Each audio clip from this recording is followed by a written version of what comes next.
ఈరోజు 4వ తేదీన రాష్ట్ర వ్యాప్తంగా మా వైఎస్ఆర్ కాంగ్రెస్ పార్టీ ఏదైతే ఈ కూటమి ప్రభుత్వం ఎలక్షన్స్లో హామీ ఇచ్చిందో వాటినన్నింటినీ అమలు పరచకుండా ఈరోజు ప్రజలకు వెన్నుపోటు పొడచడం జరిగింది.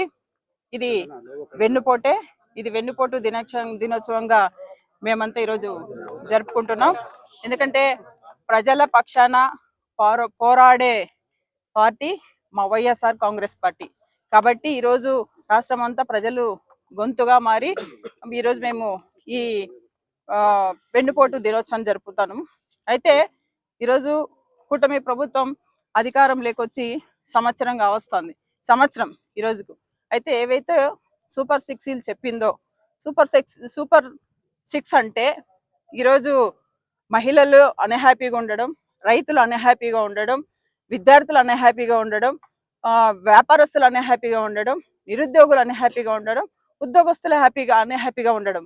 ఈ అన్హ్యాపీగా ఉండడమే సూపర్ 6 అని భావించి అమలు పరుస్తున్నారని నేను ఈ ప్రభుత్వాన్ని అడుగుతున్నాను. ఏదైతే మీరు సూపర్ 6 చెప్పారో తక్షణం అమలు పరచాలని మేము కోరుకుంటున్నాం. అయితే మీరు ఆ రోజు అధికారంలో రావడానికి ఏవైతే హామీలు ఇచ్చారో, తల్లికి వందనం అన్నారు. తల్లికి వందనం లేదు, తండ్రికి ఇంధనము లేదు. అలాగే నిరుద్యోగ భృతి అన్నారు. నిరుద్యోగ భృతి లేదు.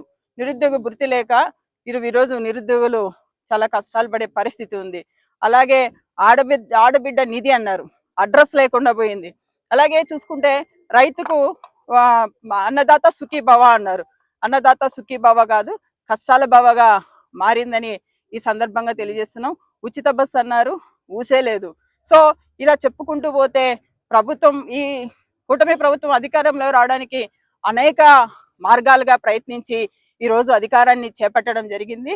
మా డిమాండ్ ఒకటే, అధికారంలోకి వచ్చారు, ఖచ్చితంగా పేద పరిస్థితులు, మన రాష్ట్రంలో అందరి పరిస్థితులు అర్థం చేసుకొని మీరు హామీలన్నీ అమలు పరచాలని తెలియజేసుకుంటున్నాం. అదే ఈరోజు ఏవైతే మీరు చెప్పలేదో మద్యాన్ని మాత్రం అమలు పరుస్తున్నారు. ఈరోజు చూసుకుంటే ఎక్కడ చూసినా మద్యం ఏరులై పారుతుంది. ఈ మద్యాన్ని నిజంగా చూసుకుంటే ఫార్మసీ, మెడికల్ షాపులలో 24 అవర్స్ అని మెడిసిన్ ఎలా దొరుకుతుందో, మద్యం షాపులలో కూడా ఈరోజు మద్యము 24 అవర్స్గా దొరుకుతుంది. ఆ మెడిసిన్ ప్రాణాలు కాపాడితే ఈ మెడిసిన్ ప్రాణాలు తీస్తుంది. ఈ మద్యం అనేది ప్రాణాలు తీస్తుంది. కాబట్టి మేము ఒక్కటే తెలియజేసుకుంటున్నాం, ఖచ్చితంగా ఏవైతే మీరు పేద ప్రజలకు హామీ ఇచ్చారో హామీలు మీరు ఖచ్చితంగా నెరవేర్చాలి. నెరవేర్చేంత వరకు కూడా ప్రజల పక్షాన నుండి మా వైఎస్ఆర్